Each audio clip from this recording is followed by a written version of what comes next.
All right guys, so today I'm going to show you how to change the size of a ring and make it smaller. It's actually a perfect day to teach you guys this because I just happen to have a ring that is currently a size 7 that I need to take down to a size 6. So the first thing we're going to do is remove some material from the ring.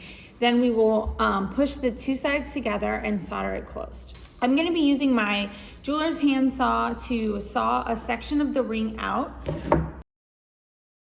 And once you have removed that little chunk out of your ring with your jeweler's handsaw, you're actually going to use your pliers, and I prefer to use ones with a little bit of a grip on it, like these. And you're going to start to move the two ends together until they actually touch. Remember that they have to be completely flush and completely touching in order for the solder to actually work.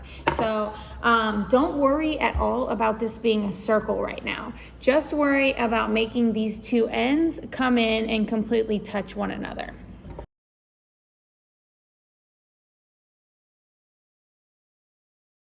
So you're going to go ahead and solder the ring closed once you have both sides completely flushed against each other.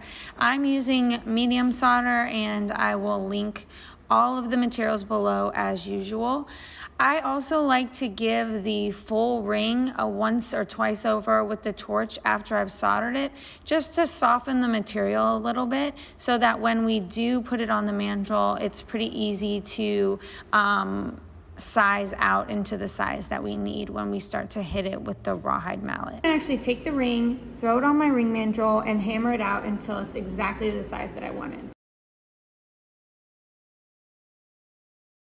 And then I'm going to use my black compound wheel on my rotary Dremel to smooth any lumps and bumps that I have on the solder seam. And that's it. Now we have a size 6.